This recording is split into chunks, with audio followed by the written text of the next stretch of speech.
Hello बच्चों, कैसे हैं आप लोग। बच्चों, चलिए सामाजिक विज्ञान की पढ़ाई शुरू करते हैं। पिछले वीडियो में हम लोगों ने सामाजिक विज्ञान में वन्य समाज और उपनिवेशवाद में मुख्य रूप से इन बिंदुओं पर चर्चा किया था हम लोगों ने, जैसे वन उन्मूलन या वन विनाश की प्रक्रिया, भारतीय वन अधिनियम 1865, फिर उस वन अधिनियम का क्या प्रभाव पड़ा था, जनजाति पे क्या प्रभाव था, लोगों के जीवन पर उसका क्या प्रभाव पड़ा था, कृषि पर उसका क्या प्रभाव पड़ा, इसके अलावा शिकार पर उसका क्या प्रभाव पड़ा, फिर व्यवसाय और रोजगार में इस वन अधिनियम का क्या प्रभाव पड़ा था। बच्चों, अब इसी पाठ में जो शेष बचा हुआ है आज हम लोग उसके विषय में पढ़ेंगे। तो आप लोग पेन कॉपी पेंसिल लेके सब तैयार हो जाइए। तैयार हो गए ना? आगे का पाठ शुरू करें हम लोग। तो आज हमारा पहला बिंदु है बच्चों वन विद्रोह, और दूसरा है जावा के वनों में हुए बदलाव। आज हम इन दो विषयों पर चर्चा करेंगे। बच्चों, पहले हम वन विद्रोह के बारे में पढ़ेंगे। तो पहले हम आपको इन वन विद्रोह के बारे में सारांश में समरी आपको बता देते हैं, ताकि आपको पाठ बाद में आगे पढ़ाने पर अच्छे से समझ में आ जाएगा। तो वन विद्रोह के नायक हैं, जो पहला है संथाल परगना के सिद्धू कान्हू हैं, और दूसरा है छोटा नागपुर के बिरसा मुंडा, और तीसरा है आंध्र प्रदेश के अल्लूरी सीताराम राजू। इन वन कानूनों के विरोध में और भी कई अन्य जगह भी विद्रोह हुए थे, जिसमें से बस्तर आता है जो छत्तीसगढ़ में है। और बस्तर में जो आदिवासी समुदाय रहते थे वो हैं मुरिया, गोंड, धुरवा, भतरा, हलबा आदि। और इन बस्तर के जो मुख्य नेतृत्वकर्ता के रूप में जिसका नाम आता है वो है गुंडाधुर, बागा धुरवा इनका नाम है। बच्चों, जो ये वन कानून लागू किए गए थे, इनके विरोध में अनेक जगह विद्रोह हुए, जिसमें से इस विद्रोह के फलस्वरूप कुछ लोगों के नाम, या नायक कह सकते हैं, उनको नेता कह सकते हैं, उनके नाम हमारे सामने आए, जिसमें संथाल परगना के सिद्धू कान्हू थे, छोटा नागपुर के बिरसा मुंडा, और आंध्र प्रदेश के अल्लूरी सीताराम राजू थे। ये सारी जो जनजातियाँ थी, जो ये आदिवासी समुदाय था, ये ज़्यादातर बिहार, झारखंड, उड़ीसा, ये महाराष्ट्र, पश्चिम बंगाल, इन सब जगहों पे ये जातियाँ ज़्यादातर रहती थी। इसमें जो सबसे पहला है बच्चों संथाल जाति।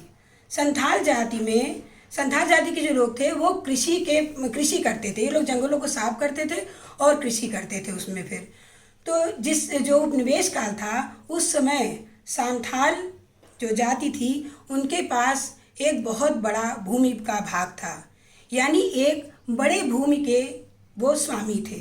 और दूसरी बात, उस बड़े भूमि पर वो खेती करते थे, जिससे वो बहुत ज़्यादा समृद्धशाली हो गए थे। तो अंग्रेज़ों को ये चीज़ खटकने लगी। एक तो इतने बड़े भूभाग पे उनका अधिकार उनको नहीं समझ में आया, और दूसरे जो वो समृद्धि इतनी थी वो नहीं समझ में आया। तो इस तरह जो संथाल जाति के लोग थे वो उनकी आँख की किरकिरी बन गए, और अंग्रेज़ों ने क्या चाल चली, उन लोगों ने जो उनकी ज़मीन थी, संथालों की ज़मीन जो थी, उसको वो ज़मींदारों को देना शुरू कर दिए। लेकिन जो ज़मीन का असली अधिकार था वो उन्होंने अपने पास ही रखा। तो उनके इस कार्य से धीरे धीरे जो संथाल जाति थी उसका शोषण होने लगा, उन पर अत्याचार होने लगा। तो इस अत्याचार के विरोध में ये जो वन विद्रोह हुआ था, ये हुआ था, और जिसमें सिद्धू और कान्हू इन लोगों ने नेतृत्व किया था। अब इसके बाद बच्चों दूसरा समुदाय था छोटा नागपुर का बिरसा मुंडा। छोटा नागपुर बच्चों पूर्वी भारत का क्षेत्र है, और ये आपको जानकारी के लिए आपको बता दें बच्चों कि ये खनिज की दृष्टि से बहुत महत्वपूर्ण क्षेत्र है। यहाँ सबसे ज़्यादा उत्कृष्ट कोटि का अभ्रक पाया जाता है। जो अभ्रक यहाँ पाया जाता है बच्चों, वो संसार में कहीं भी नहीं पाया जाता। तो ये बिरसा मुंडा जो थे, मुंडा जाति जो थी, ये भारत की बड़ी जनजातियों में आती हैं। बिरसा जो थे, नेता जो था इस जाति का, उसको आदिवासियों को भड़काने, उनको उकसाने के वजह से गिरफ्तार कर लिया गया था और 2 साल इनको कैद भी हुई थी, सज़ा भी हुई थी। फिर तीसरा बच्चों आता है आपका आंध्र प्रदेश के अल्लूरी सीताराम राजू।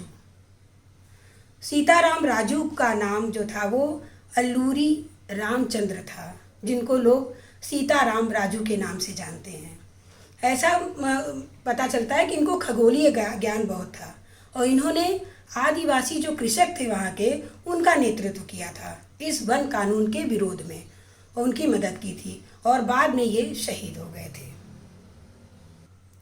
अब बच्चों, इस वन कानून के विरोध में बस्तर से जो विद्रोह प्रारंभ हुआ उसके बारे में हम आपको बताएंगे। बस्तर छत्तीसगढ़ में दक्षिणी छोर पर स्थित है और ये महाराष्ट्र, आंध्र प्रदेश और उड़ीसा के सीमाओं को छूता हुआ क्षेत्र है। यहाँ पर जो जनजातियाँ पाई जाती थी, जो आदिवासी समुदाय थे, उनके नाम हैं मुरिया, गोंड, धुरवा, भतरा, हलबा। ये वहाँ पे इस तरह कई जनजातियाँ थीं जिन्होंने वन कानून का विद्रोह किया था। ये जो जातियाँ थीं, ये सभी एक ही, इनकी भाषाएं सबकी अलग अलग थी, सब अलग अलग भाषा बोलते थे, लेकिन सबके विश्वास, सबकी मान्यताएं एक ही थी। वहाँ पर इंद्रावती नदी बहती थी जिनमें इनकी बड़ी श्रद्धा थी। इसके अलावा ये लोग पहाड़, जंगल, नदियाँ, सब में इनकी मान्यता थी। इसी कारण ये लोग अपनी प्राकृतिक सीमा में ही रह के कार्य करते थे। अगर इन्हें दूसरे गांव से, मान लीजिए किसी एक गांव के लोगों को दूसरे गांव से अगर थोड़ी सी लकड़ी भी लेनी है तो वो उसका शुल्क अदा करते थे और उस शुल्क को जानते हो बच्चों क्या कहते थे? देवसारी या दान या मान, क्योंकि वो लोग प्राकृतिक सीमाओं में रह करके ही अपना जीवन यापन करते थे। बच्चों, बस्तर में जो वन विद्रोह हुआ था उसके जो कारण थे वही पुराने कारण हैं जो आप जानते भी हैं, हम आपको बता चुके हैं, पढ़ा भी चुके हैं। वही तो उन्हीं कारणों से बस्तर में और ज़्यादा विद्रोह होने लगा। तो इसमें था कि 1905 में जो औपनिवेशिक सरकार थी उसने 2/3 वनों को आरक्षित करने का प्रस्ताव रखा। भूमंतु जो कृषि थी उस पर रोक लगाने का प्रस्ताव रखा।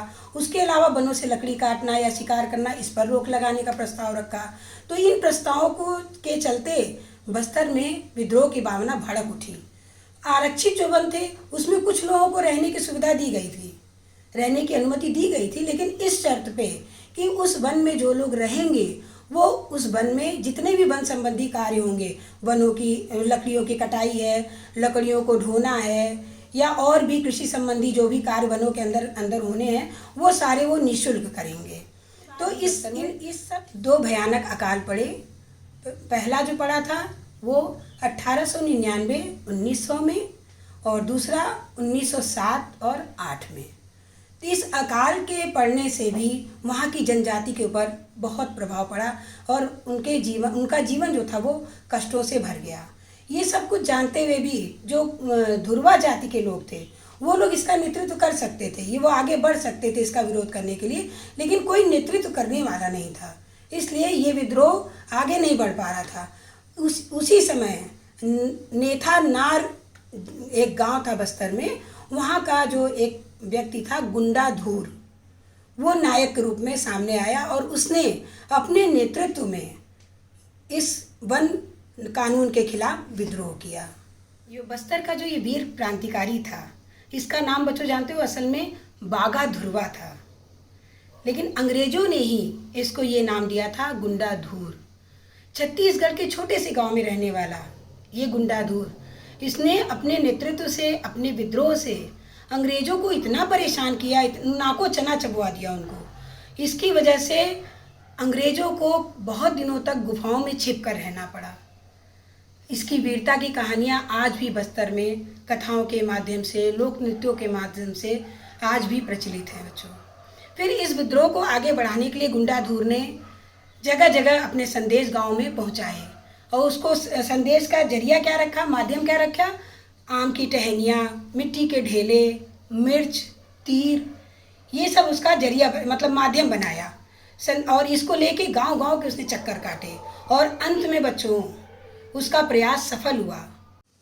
इस आंदोलन में, विद्रोह में बहुत से बाजार लूटे गए, अधिकारी जो अफसर जो थे उनके घर लूटे गए, थानों को जला दिया गया, घरों को जला दिया गया, स्कूलों को नष्ट किया गया।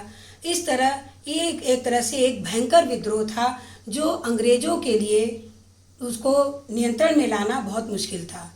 इस स्थिति पर नियंत्रण पाने में अंग्रेज़ों को लगभग 3 महीने लग गए। फिर भी गुंडाधुर को ना तो जिंदा और ना तो मुर्दा ये लोग पकड़ पाए।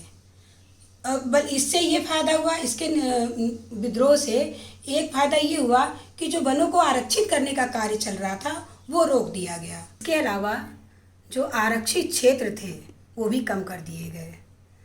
इसके बाद बच्चों, जो हमने अभी आपको गुंडाधुर के बारे में बताया, हमें लग रहा है आपको समझ में आ रहा होगा, पाठ विषय समझ में आ रहा होगा। इसमें एक बात आपको जानना चाहिए, आपकी जानकारी के लिए बता दें कि जब स्वतंत्रता प्राप्त हो गई देश को, देश में आज़ादी हो गई, उसके बाद भी इन वन समुदायों को जंगलों के बाहर ही रखा गया। इनको बाहर रखने की नीति क्यों अपनाई गई? क्योंकि औद्योगिक विकास के लिए वनों को आरक्षित करना था। फिर इसके बाद बच्चों 1970 में विश्व बैंक ने ये प्रस्ताव रखा कि कागज़ उद्योग के लिए लुगदी उपलब्ध करानी है। तो इसके लिए बस्तर में जो साल वन थे, जो प्राकृतिक रूप से अपने आप ही उत्पन्न होने वाले वन थे, उनके स्थान पर देवदार के वन लगाए जाएं, ऐसा प्रस्ताव विश्व बैंक ने रखा। और आपको हम बता दें बच्चों, आपकी जानकारी के लिए, कि जो साल वृक्ष है ये छत्तीसगढ़ का राजकीय वृक्ष है और इनकी धार्मिक मान्यताएं, बस्तर के लोगों की धार्मिक मान्यताएं इस वृक्ष के साथ जुड़ी हुई हैं। बहुत से इनके रीति रिवाज, धार्मिक पूजा पाठ इस वृक्ष के साथ जुड़े हुए हैं। इसलिए साल वनों को काटने के लिए ये तैयार नहीं हुए और इन्होंने इसका विद्रोह किया। साथ में जो वहाँ के पर्यावरणविद थे उन्होंने भी इस बात का समर्थन किया कि साल के वृक्ष नहीं काटे जाएंगे। इस तरह बच्चों, इस प्रकार बच्चों हमने आपको वन विद्रोह के बारे में, वन के विद्रोह के कारणों के बारे में, उनका नेतृत्व करने वाले नेताओं, क्रांतिकारियों के बारे में और उसकी सफलता और असफलता के विषय में आपको बताया। हमें उम्मीद है आपको समझ में आ गया होगा, आप लोगों ने नोट भी कर लिया होगा जो मुख्य मुख्य बिंदु होंगे। अब ये यहीं पे समाप्त करते हैं और इसके बाद आगे के बिंदु पर चलते हैं। तो अगला बिंदु है बच्चों, जावा के वनों में हुए बदलाव। अब इस बिंदु पे बच्चों हम लोग अगले वीडियो में चर्चा करेंगे।